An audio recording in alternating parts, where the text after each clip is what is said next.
In the late stages of cancer, I lay alone in my hospital bed waiting to die. The man I had loved for 10 years called me and said, "Lily can't handle this online attack. Nancy, help her out. You're helping me too." His words, though pleading, pierced my heart like a sharp knife. I did my best to stay calm and said, "Come see me once, and I'll agree." But I never got to see him. I died on the island on a night when the fireworks were the most beautiful, and then I was reborn. By the time the third hospital confirmed the diagnosis, I wasn't as panicked as I was the first time. I even calmly accompanied Kay to an award ceremony on a beach cruise. I went to the deck to get some air and saw Lily in a dazzling red dress, looking stunning under the lights like a blooming rose. That dress was the one I always wanted. I even showed it to Kay, saying I'd buy it one day. I guess I was used to being poor. When I finally could afford it, I didn't have the heart to buy it. Lily pointed at her dress and smiled at me. "Nice, right?" Kay bought it. I struggled to keep my smile. She stepped closer and whispered, "Nancy,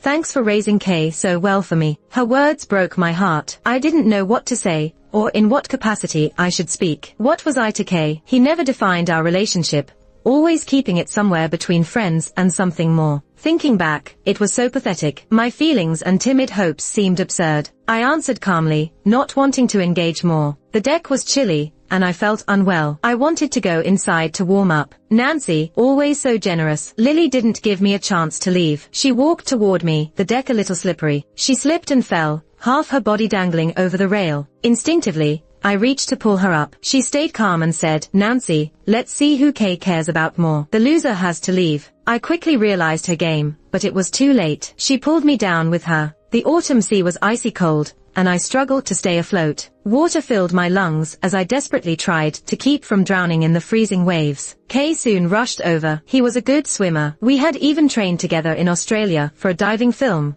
though my fear of water meant I only went in once and nearly choked to death. He once told me, "Nancy, as long as one of us can swim, you'll be safe with me." But now, I watched as he jumped in without hesitation, swimming straight to Lily without a glance at me. My heart sank. I knew he liked her, but after 7 years, did I mean nothing? As I was losing strength, a hand pulled me up. It was our company's CEO, Mike. He draped a jacket over me and said, "Nancy, you've been too good to someone ungrateful." I stayed silent, rushing to the changing room. I knew he was warning me, but my lungs felt like they were about to burst. In a quiet corner, I coughed so hard, blood appeared in my hand. I didn't have much time left, and the fall into the sea didn't help. I found a place in a nursing home. I didn't have anyone to call. My dad passed early, and my mom remarried Lily's dad. They were a family of 3, and I was the outsider. Every visit home was awkward, and my mom once asked, "Don't you have work to do? No need to exhaust yourself coming back." I learned to read the room.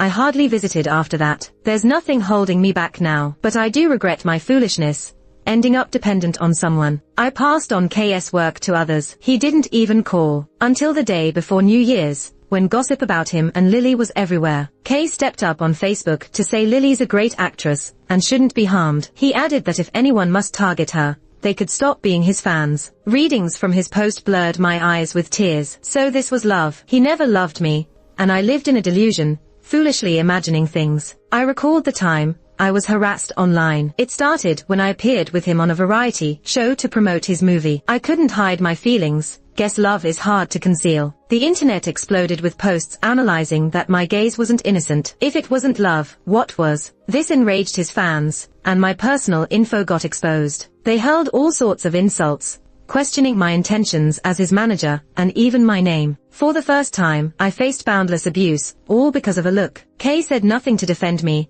only advising me not to mind the online fuss, that it would pass. Eventually, our company intervened. They are well respected, after all. They launched Kay with just one web series. His career fans backed off, not wanting to cross the company, and the hassle died down. Ridiculous that I thought he might not know I liked him. Perhaps I should focus on work. I lay in bed, and soon got a call from Kay. His voice pleading, "Nancy, help Lily, help me. She can't take this trolling." A short plea, yet it sickened me, disgusted me. It's impossible he didn't know I loved him. Impossible, right? Now he turns to me when there's trouble. Why should I help? I actually started recording the call as soon as he reached out. I tried hard to stay calm and said, "Meet me once, and I'll agree to it." In the end, I never saw him. Fireworks bloomed gloriously outside the window, seemingly lively, but I felt trapped. I sent that voice memo to Mike, along with some of the hints and pleas Kay had made in the past, like when he said, "Nancy, this project is really important to me. Nancy, you really matter to me." Kay really valued his reputation, and my death would be his biggest blemish. There were already rumors online speculating about our relationship, but I'd never said a bad word about him, all for this moment. I gave Mike this info without spelling it out. He knew exactly what to do. After I'm gone, all this would hang over Kay like a sword. I wanted him to worry day and night, watching as he fell from grace. Yes, I regret it. I regret giving him my heart, only to have my feelings trampled. He should pay for it. Only I don't have much time left. If I did, I'd pull him off his pedestal myself. My phone screen showed Mike's notifications asking where I was. Before I could reply, my mom called. She asked, "Nancy, you're busy this year too, right? No need to come home for New Year's." "I understand, Mom. I want some spare ribs." Lily's voice came through from the background. Lying in bed, I thought I was all out of tears, but still, one slipped out, trickling down to my earlobe, annoyingly cold. "Don't be afraid. I won't come looking for you again, ever. Don't be scared. I really won't be back," I said with all my strength, then hung up the phone. I was so exhausted, numb from the pain, too tired to even move, as darkness closed in. When I opened my eyes again, I realized that I'd been given another chance by fate. In a daze, I unlocked my phone. It was the phone from 5 years ago, and it was New Year's Eve, December 31st, 2017. Kay was supposed to be with me for New Year's today. We used to celebrate it together each year. We'd sit on the rooftop watching fireworks with a beer in hand, toasting to each other. "Here's to another year together. Thanks for being here with me." Amid the fireworks, the flirtation blossomed and faded. Kay draped his jacket over me, telling me to go to bed early. The way he looked at me was so tender that it was hard not to misread it. That was the year he started working with Lily. On New Year's Eve, he told me he had a film shoot, a very critical one that required night shifts. I even made soup for him. Later, I found out he was at a concert with Lily. I confronted him with photos. "Nancy, why can't I go to a concert with her? Can't I like her?" He caught me off guard, because we were only ever ambiguous, never official. I had no right to question him. From that year on, we never spent New Year's together. He was always too busy, and I was always helping with his work at different parties, exchanging drinks for movie contracts. He never asked, just recommended Lily to directors. He told me not to get emotional, to act professionally. He had no idea how much effort and energy I put into meeting those directors. No, he knew. He just only saw Lily. Lily was always the brilliant rose, and I was just a weed. People only see the roses. Who notices the weeds? Since their first collaboration, they never stopped working together, with at least one project every year. I watched them become the ultimate couple pairing. Even on variety shows, they'd be booked together, and I handled all the logistics. Kay told me it was just work. Just work. He had better options, but he always chose her as a first pick. His fondness for Lily was as blatant as my feelings for him. Their fans were even more numerous than many second-tier stars. Every time they teamed up, they did well, and they grew closer. He noticed her skin issues and recommended skincare products and beauticians. Kay's skin wasn't great back then. I'd scout out tons of skincare items from various places to try on myself first. Once, I had an allergic reaction, and my face broke out. He gently applied the cream and I reassured him, "It's fine, I'll try more. Your skin will get better. You'll be the most handsome actor." His skin improved so much that word spread among makeup artists about how he only needed his eyebrows done. He scored a ton of endorsements. Once, he gifted me a custom set of skincare products for women. I was thrilled for days. He would check in on how I was liking them. I was too oblivious to see it as anything but caring, until I saw the same set on Lily's vanity. So, I was his guinea pig all along. Kay used to say I was too tense, too driven by ambition, but who showed envy for other actors' opportunities.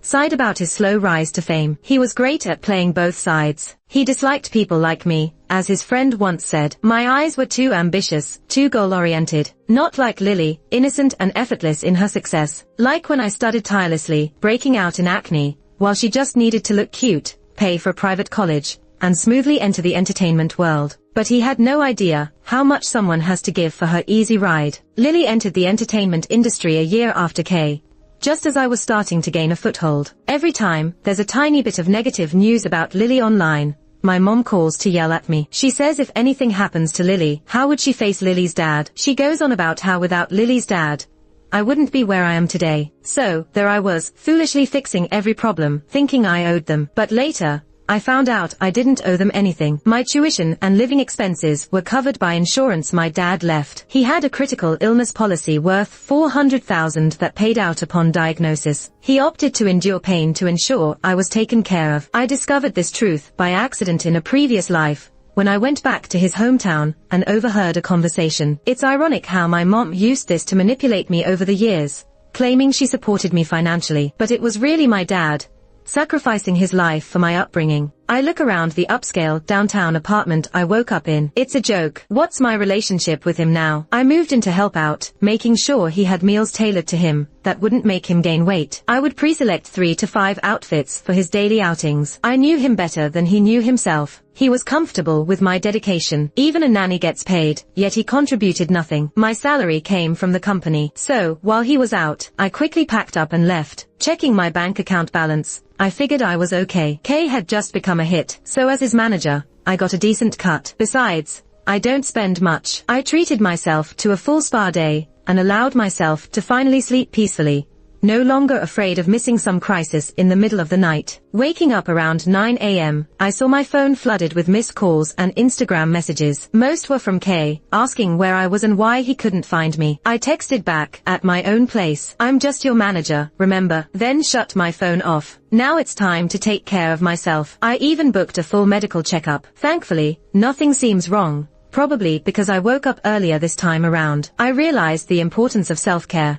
Illness is painful, and nothing matters more than my own well-being. Once my health was confirmed, I met with Mike to hand over KS management. He was surprised but signed off swiftly, saying, "Nancy, no takebacks. But don't worry, we'll compensate you." By afternoon, a new artist approached me, Nina, one of the company's top talents. I was floored by this stroke of luck. Had I known earlier, I would have ditched Kay sooner. Besides Nina, there's a rising star, Judy, all under my management now. Before I could bask in the joy, Kay intercepted me outside. His brow was furrowed, his soulful eyes accusing me of betrayal as usual. So typical of him, trying to take the upper hand. I told him to step aside, but he stubbornly blocked my way. "Why, Nancy, did I upset you?" he finally asked. I shot back, "You still don't know." He seemed bewildered, desperately searching for an answer. "Kay, you put yourself out there. Don't blame me for being straightforward." I sized him up and pointed out, "You're just not worth it. How can you compare with Nina or Judy?" I'd always protected his ego, but now I aimed to destroy it. I knew exactly what cut deep for him. "Nancy, you care about those things," he said, hurt, disbelief all over his face. "What should I care about then?" I taunted, lifting his chin. "Do you have anything else worthwhile?" I misjudged the person. He slapped my hand away and stormed off. "Sam," I called out, "return the name." Just hearing Kay makes me sick. Back when he first started, we fought hard for a role. He shed 30 pounds, risking his mental health, but the director changed their mind, saying they needed someone less thin for certain scenes. We were toyed with by someone wielding power. Sam endured in silence and was eventually rejected again. He shut himself in his room for a week. I exhausted every method to console him, with no results. I learned many stars change names for luck, often by an expert in X City. I camped outside his place for 3 days without meeting him. Sam dragged me back angrily, telling me not to be superstitious, but at night, he drank alone on the rooftop. When I found him, he told me it might be time to give up. I held his hand firmly. "No wasted time, you will shine. You will make it big. Under a sky full of stars." He seemed so defeated. I promised, "If luck doesn't find you, I'll bring it to you. I'm a pretty lucky person myself. How about I give you a stage name? How about Kay?" I explained a bunch, and he laughed, saying I was too superstitious. But the next day, he went to the company and applied to use that name. Since then, he's been on the rise, blowing up like crazy. Along with that came fans who kept attacking me online. They said I was a heartless capitalist, just exploiting their idol, making him take on so much work. Dad, if you're watching me from heaven, please rest easy and live your new life. Sorry for worrying you. I'll live well and take care of myself. Sam didn't hold out for 3 days before he came looking for me again. He called me, stubbornly asking why. He said he could become a best actor. Hilarious. What does his becoming best actor have to do with me? But then I remembered he had a project, the final work of an art film director, and they hadn't cast the leading actress. In my previous life, he secretly recommended Lily, boosting her from a second-tier star to best actress. It was a big step for her career. Thinking about this, I mused, who wouldn't want to manage Nina? Besides her, I've only got Judy, and the competition among popular stars is fierce, I said, sighing. After hanging up, I continued my therapy. Health is the cornerstone of everything. Soon after, Sam brought me Judy's contract. I remembered in the last life, I gave him my all, but he always chose Lily. Now, with just a little playing hard to get, he immediately turned to me. Of course, I happily accepted the contract he brought, telling him to wait for news. When the movie wrapped, he asked when he could rejoin me as his manager. I smiled mildly and replied, when did I ever say I'd manage you again? Isn't this your compensation for the hard work I've done for you? Manager, my foot. He wants a 24 hours personal assistant. Not happening. When I got him to arrange the contract, I anticipated this. Isn't this his usual tactic anyway? Say nothing. Always leave room for maneuver. Whatever you think, I'm not responsible. It's time he tasted his own medicine. Judy, on the other hand, is sweet.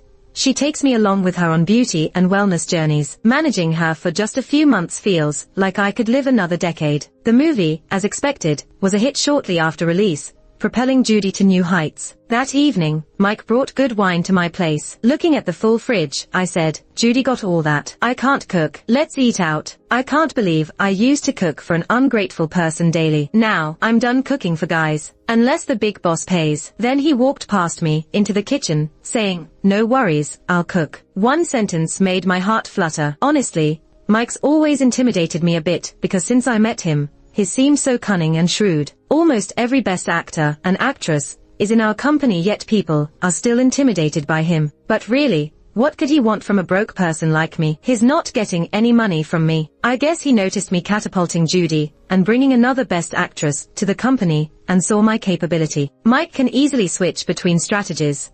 To win me over, he's willing to get personally involved. Clearly, Sam was holding me back. After kicking him out, my career took off. And even the boss is noticing me differently. And Mike, wow, he can cook like a pro. I was surprised that he remembered what I don't eat. Standing there, I couldn't help think if I had underestimated myself in the past. Why else would the boss put in so much effort to keep me? At the table, he was giving me food and asked what reward I wanted. Honestly, I couldn't think of anything right away, but it's an opportunity. Miss it, and it's gone. Rewards. Money is always good, but what's boss's limit? Anything I want. I looked at him with stars in my eyes. He seemed a bit awkward. Maybe it was the wine. His face looked a bit red. Under the light, I saw his fair skin paired with those deep features. Weirdly enchanting. I swallowed hard, charmed by looks. That's dangerous. Before I got too swept up by his charm, I quickly said, boss, you know, what else could I lack besides money? I looked at him, pretending to be pitiful. Just when I was setting the mood, the doorbell rang. Opening it, I saw Sam's face that seemed less handsome, proof enough that I nurtured that beauty with my heart and soul. Glancing at the mirror beside me, I saw my reflection. So this is what happens when you invest time in yourself. How am I so good looking? I couldn't believe how I looked. Worrying over an ungrateful guy aged me 10 years. What a fool I was. Sam's eyes were red, looking forlorn, and he held out his Best Actor trophy, saying, Nancy, take the trophy, all for you. Come back to me. I was thinking about what to say to mock him when Mike walked over. Standing behind me, silent but overwhelming, he gave me an indescribable confidence. Sam's face twisted as he said, so, Nancy, you're leaving me for him. He said it with a smile, pretending he was deeply in love. Leaving you? I was just your manager, right? Besides that, did we ever have any other relationship? I used his own words against him. Watching his hurt and bewildered eyes, I took Mike's hand and said, what makes you think you can compare to Mike? Sam looked at me, furious. I just had to humiliate him.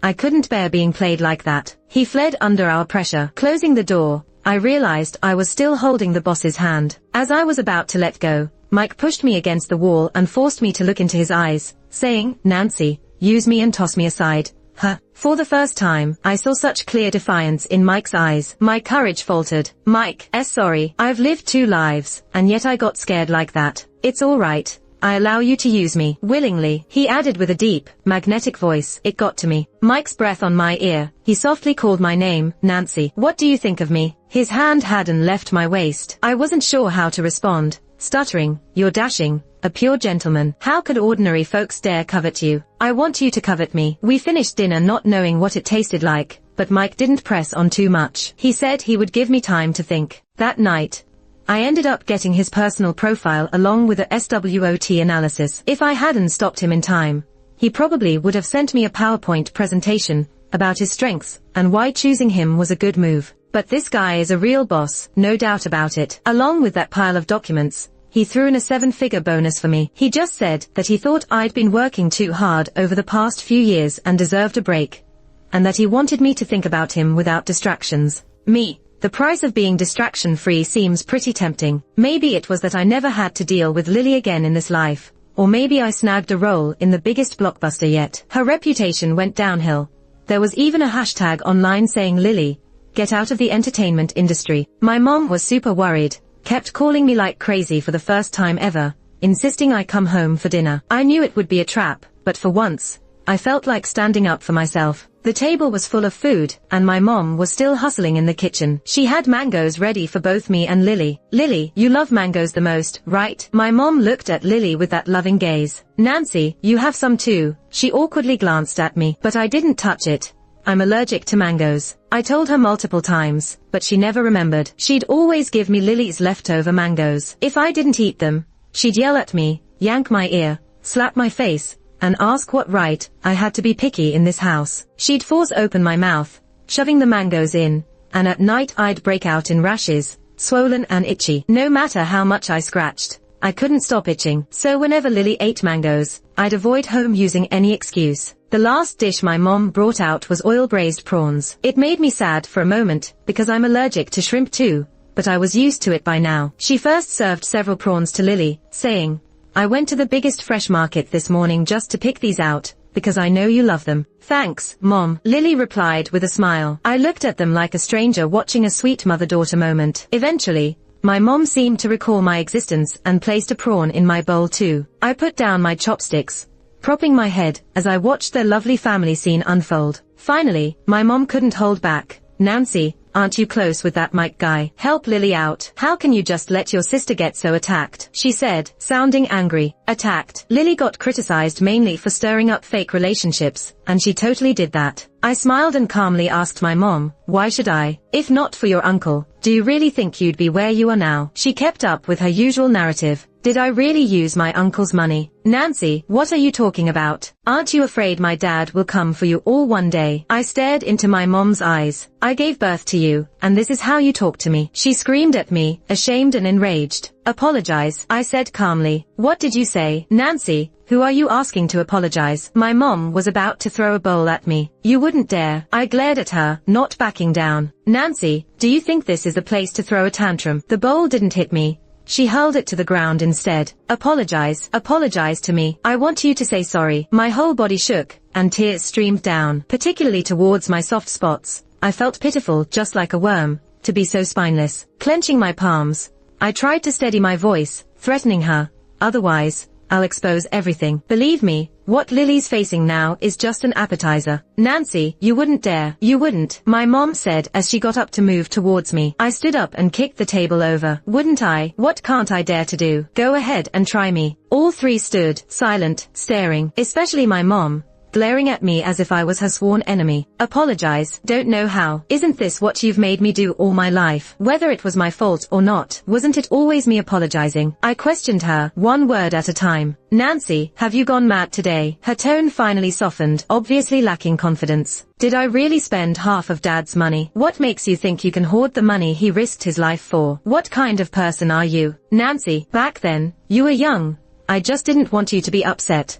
My mom tried to explain, reaching for my hand. One look from me made her retreat. "Aren't you scared my dad will come for you all one day?" "Apologize. All of you owe me an apology. You should know, Mike and I are together. He's been proposing lately. I could make sure everyone knows your family's dirty secrets." I sat back down, crossed my legs, and spoke confidently. "Thanks to Mike discreetly stirring things up online, I'm bluffing with his influence. A proposal. Someone at Mike's level isn't proposing so easily, but they don't know that. Today, I'm making them apologize." "Nancy, I'm your mother." My mom was almost in tears when she said this. "You remember you're my mom. I thought Lily was your only child." I looked up at her with utmost sarcasm. She stared at me in such a way that made me feel deeply irritated, like I wanted to destroy everything they held dear. I got up, ready to leave. My mom rushed over, grabbing hold of me. "Where are you going? What are you planning? You wretched brat." Her words made me tremble with anger, but I just pried her fingers off one by one. I'm sorry,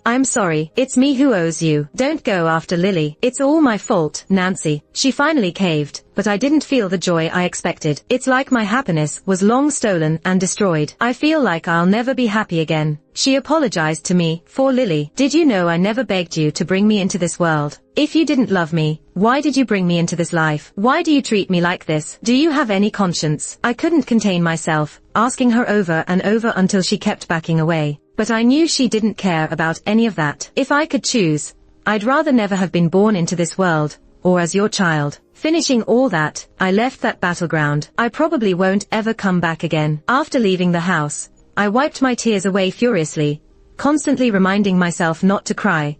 Having gained so much for nothing, I couldn't squander it. Mike called me and asked where I was. For a moment, I really wanted to see him. When he asked what I was doing, I avoided the question and just said, I want your ribs. My voice was a bit choked. He tenderly reassured me, sure, where are you? I'll pick you up and take you home for dinner. The more gentle he was, the more I wanted to cry. I sobbed as I gave him my location. Sitting on the curb with my head in my hands, I suddenly saw a pair of feet appear in front of me. I thought it was Mike, but when I looked up, it was Sam. Nancy, don't cry. I'm here, he said, pretending to be serious. I stood up, wiped my tears, and snapped, what? You see me like this and think I'm as cheap as before. Just a bit of kindness from you, and I'll come running. Did you enjoy watching me make a fool of myself before? Easier and cheaper than having a pet dog, huh? Nancy, no, it's not like that, he stammered, reaching out to hug me. I dodged swiftly. If it's not like that, then what is it? You think so highly of yourself, huh? You look down on me, think I'm cheap,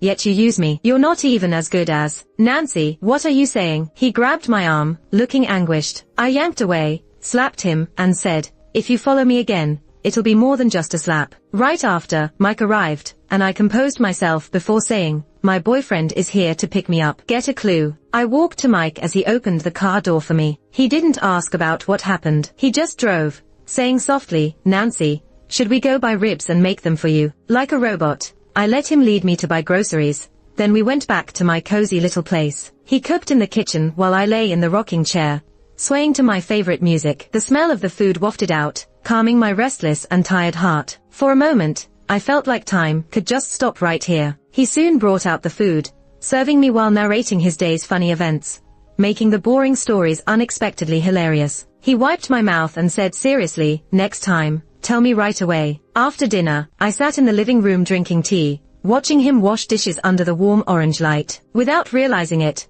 I walked closer, hugged him from behind, buried my head in his back. He smelled pleasantly like ink. Nancy, his body stiffened a bit. Mike, I think I kinda like you, I murmured against his back. He turned, holding me, delight twinkling in his eyes. Those eyes, usually calm like deep water, now rippled, irresistibly drawing me in. And just like that, I looked up and kissed him. It's embarrassing to admit, but this was the first time I'd tasted a man, even after living two lives. I kissed him cluelessly, biting his lip in the process. He didn't get mad, instead, he took charge, leaving me defenseless. I suddenly wondered why Mike never had a girlfriend all these years, with rumors saying he was either frigid or into men. But tonight, I learned how unreliable gossip can be. When I woke up, he had already made breakfast. What kind of CEO is this? Impressive in every room. What did I do to deserve this? I rushed to wash up, but felt something against my face. It couldn't be. My skin's well cared for. My hands shouldn't be rough. Then I noticed a huge diamond ring on my ring finger, nearly blinding me. Oh my gosh, how much is this worth? But why on my ring finger? I must be overthinking. Someone like Mike wouldn't be dumb enough to get married. I took off the ring, held it up to Mike, and said, thanks. Calling him boss felt awkward, so I awkwardly said, thanks, Mike. First thing in the morning, as goosebumps rose. Nancy, you agreed. He ran over, joyful, and spun me around. I'm not as young anymore. Almost got dizzy. Agreed to what? I got a bit nervous. Marry me, he said. No. Let's eat. The porridge is getting cold. He interrupted, pulling me to the table. Help. He seems scared I'll change my mind. He's more into this than I am. Though I've never tried marriage, I sneaked a look at Mike. Actually, he's pretty great. Marrying him doesn't seem like a loss. If it doesn't work out, I can always relax later on. No loss here. That night, exhausted, I sprawled on the bed. Mike finally left. I couldn't even lift my arm. The worst part was him saying he'd come over tomorrow to take care of me again, more tiring than a marathon. Just about to drift off, Judy called. Said Sam had a car accident. Karma, finally, but there's more. Judy said cautiously, sis, you should check online. I logged onto Facebook, almost losing it. He's like a curse. He gets into an accident, and his toxic fans attack me online. The slap I gave him was caught on camera. His extreme fans cluttered my private account, calling me all sorts of names, saying I was gold digging and dumped their brother. Before I had a chance to react, Mike already responded on Facebook. He harassed my wife. If I'd been there, he wouldn't just be in the hospital. I still haven't tied the knot, though. Twitter exploded. Mike and Nancy's marriage first in trending. Second is Mike's threat about hospitalizing Sam. Third, Sam's hospitalization. Comments filled with Mike's main account arguing with haters. I quickly posted a response. I'm just Sam's agent. Wasn't I right to hit him for stalking? Humph, I won't let him save face. He's done nothing but cause trouble in both lives. But I underestimated his fans' vigor. Sam called right after waking up, asking me to the hospital for a checkup. Maybe his brain was rattled. I ignored him, spending my days with Mike instead. Mike makes healthy meals for me every day, and we work out together a lot. I feel way healthier, like I could knock out Sam with one punch now. It took me a while to realize Mike and I went to the same high school. He told me I was too focused on Sam to notice him back then. In my defense, I was dealing with Lily and her gang harassing me. I couldn't see anyone else. Sam saved the day by saying he'd have my back, and things got better for me. I wanted to explain this to Mike, but suddenly, two girls rushed at me, and one had a fruit knife. Mike stepped in front of me just in time, and we both fell. He held me tight, shielding me from harm. I was terrified, covered in his blood. At the hospital, I sat outside the surgery room, feeling like my world was falling apart. Doctors said he hit his head when he fell and asked me to sign consent for surgery. They wanted to know who I was to him. I frantically claimed to be his wife, remembering how he'd been hinting about getting a marriage certificate. I was scared then, so I hesitated. Now, I couldn't even sign for his surgery. Mike's brother ended up signing. Mike didn't wake up after the operation. I talked to him every day. You said you'd marry me. Please wake up. The doctors said if he didn't wake up in 3 days, it would be very dangerous. Mike's brother mentioned a will, and I was the main heir. I didn't want to hear it. I kept begging Mike. I don't want the money. Just wake up. I told him how much I liked him, way more than I ever admitted. I didn't know what to do if he stopped liking me. But none of that mattered now. Knowing he liked me made me so happy. Sam barged in, and I was filled with rage seeing him. I regretted not dealing with him sooner. Nancy, I'm sorry, he started, but I'd had enough and stabbed him with the fruit knife. Why wasn't it you who got hurt? What do you want from me? Let me make it up to you, Nancy. I deserve it, Sam said, pulling me towards the stairs. As I turned away, he fell down the stairs. He survived even after being stabbed, standing up. I watched coldly as he cried, claiming he remembered everything and apologized. I couldn't care less. I turned and left. The next day, Mike still hadn't woken up. I sat by him, almost out of tears, feeling lost. Lily showed up, taunting me about losing my protector. She mentioned how Mike defended me even in high school. Enraged, I hit her. You don't get to talk about him. Shocked, she ran out. I never knew Mike had protected me all along. Did you hear that, Mike? You have to wake up. They'll bully me without you. I pleaded desperately. His hand suddenly grasped mine, and he whispered, who dares to bully you? Epilogue. Sam first heard about Nancy's death when his company was dropping him. Though he was famous, he knew why he rose to fame in the first place. The entertainment industry's quick turnover made him anxious. He tried contacting Nancy, the person he avoided before because he couldn't forget her disappointed gaze. He reasoned that it wouldn't matter if she criticized him, as they weren't exactly a couple. But it didn't stop his panic. Gathering courage, he called Nancy, only for Mike to answer, saying, she's dead, before hanging up. Sam kept trying to reach him, but Mike was unreachable. After a month of waiting outside Mike's house, Sam finally confronted him, begging for any news of Nancy. Desperate, Sam offered a 20-year contract, just for information. Mike brushed him off, reminding him of Nancy's impact on his career. Talking wasn't Mike's thing, but he couldn't forget finding Nancy lifeless in a hospital bed. It frustrated him more that she still wanted to trade favors at the end. Nancy didn't realize Mike would have done anything for her if she'd just asked. He completely destroyed Sam with the wildest methods, without caring about the cost. At that time, every time Sam opened a social app, there were all kinds of insults. Nancy's death darkened the feathers he'd carefully nurtured over the years. His new agent urged him to cooperate with their PR efforts, but he couldn't keep his composure on camera anymore. He numbly said, they're all right. It was me who wanted success and fame. I used her. She gave me the ultimate payback. I didn't even get to see her one last time. He thought of that last call, blew all his money in the entertainment industry, and went to an island. But Mike had wiped all traces of information here. He sat at their meeting spot, and the sea breeze was relentless. Suddenly, the world felt so cold. All the power and fame he desired so much no longer seemed appealing. He kept calling her name, Nancy. Nancy, come out, come out. He spent 3 days and nights there, finding no trace of Nancy. But Mike finally showed up. He begged him again, throwing away his dignity. But Mike just kicked him to the ground, and, choking back some emotion, said, I don't want anything. No fame, no wealth. Can't I just know where she's buried? Just tell me that, and you can do whatever you want with me. Mike sneered, without blind Nancy, do you even have wealth? Fame? He crushed his dignity bit by bit. Sam stayed on the island, watching the sunrise and sunset, cutting ties with everyone. Lily tried to reach out to him, and he just mocked her. Didn't you always want to win? You've won. So why come after me now? Remember, everything was your choice. Did I force you? You loved her so much. Why don't you go join her? Lily, already angry at Sam's avoidance, couldn't hold back her retort. After a night, she felt guilty. Sam was her last key to turning things around. So she bit back her pride, went to see him, and found him lying in bed with a smile. She was instinctively chilled to the bone. Sam, Sam, she called. As she slowly approached and touched him, he was already stiff. When others found her, she was delirious, shouting, it wasn't me. It was his choice. Nancy, don't haunt me. Nancy, let me go. Nancy, I'm sorry.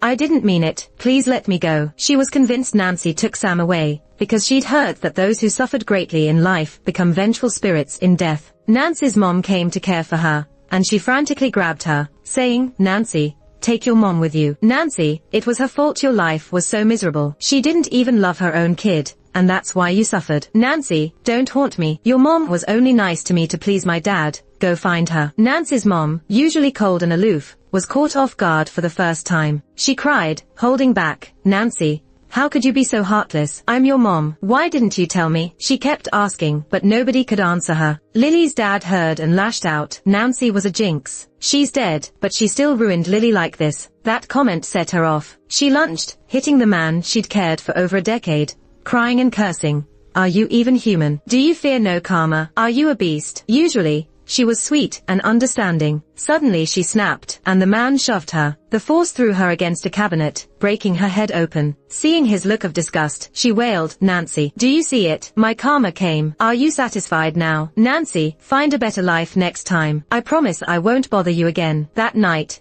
she managed to get Lily to sleep. The living room was eerily silent. She saw the plate of mangoes and remembered the small Nancy who'd come to live with them. Lily's dad often argued with her over Nancy. The only will left by Nancy's dad was for her, making her wonder why she even gave birth to her. Besides pain, what else did she bring? So she forced her to eat the leftover mangoes. Later, fearing something might happen, she put allergy meds in the water. She knew exactly what she was doing, but couldn't stop herself. She loathed herself, but the more she did, the more she wanted Nancy to suffer more than her. It was her only reprieve. Nancy eventually drifted away, treating her worse than a stranger. She even feared her, but the more she did, the angrier she got. She kept provoking her, wanting Nancy to beg and plead so she might stop, but she couldn't control herself. Seeing Nancy swelled her urge to harm. Only when Nancy was truly gone did she seem to wake from a dream. She realized what she'd done. She grabbed the mangoes, stuffing them into her mouth. She'd always been allergic, and after a few bites, her skin itched. There was a whole box in the kitchen. She brought them out. Before, to win Lily over, she'd peel them with gloves. Now, she shoveled them in one by one, crying as she ate, Nancy, Mom's avenged you. By the time she'd eaten most of the box, her throat felt swollen, and breathing became difficult. Crawling, she made her way to Nancy's old tiny room. All the blankets she used are still there. He always kept them for her, but would say those cruel things to her. She felt she must be crazy. Lying on her bed, she could vaguely see Nancy when she first arrived, timid and afraid to look people in the eye. She reached out her hand and said, Nancy, Don't be scared. Mama will take care of you. When Sam woke up, he was first in disbelief, then overwhelmed with sobs. He actually got another chance. He thought he had to treat her well this time. He remembered her health and kept calling her, wanting her to get a physical. She came back so early this time. She wouldn't end up the same way as last time. But she had already blocked him. When she saw him, her expression was one of utter disgust. He had started to guess what had happened but couldn't admit it. He couldn't believe fate would give him a do-over.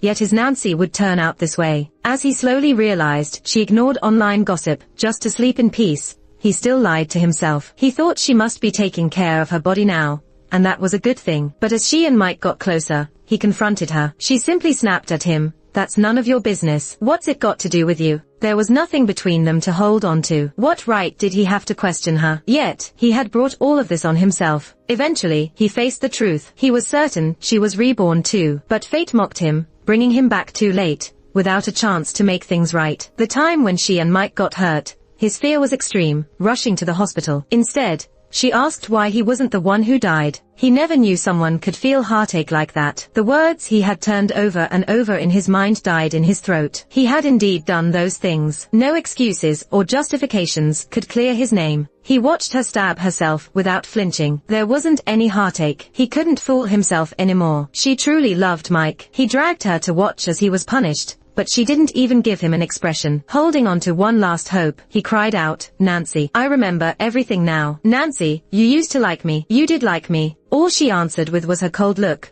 "What does you remembering have to do with me?" A person can love so recklessly, blindly diving into danger, not caring about the cost. But when she stopped loving, she could be so cold and heartless. Sam didn't know what to do. Life is not a script, and maybe there's no happy ending for them. Later on, he apologized to her online, listing all the wrongs he did to her. Laughably, fans praised him for being devoted. He wished it were true, instead of once being all about chasing fame and fortune. He and she never crossed paths again. When she got married, he didn't even have the right to attend. Watching her radiant smile in a wedding dress online, he went insane with jealousy. He had had the chance to win that. He had given his Lily to another himself. He had little worth living for. But then he remembered how she once said she liked how he shined. So he threw himself into work, taking on any challenging role. He drank himself into the hospital, just to land good contracts. He finally won all the unreachable awards, but standing on stage, he felt hopelessly alone. The girl whose eyes used to light up for him was gone. Along with fame came illness. Before 40, he was diagnosed with late-stage stomach cancer. Eating became difficult, mostly surviving on liquids. He wrote a will to leave everything to her, but she refused it. In his last days, he borrowed a nurse's phone to plead with her, "Nancy, can you see me one last time?" No was her immediate answer before hanging up. He waited on his deathbed, never getting to see her.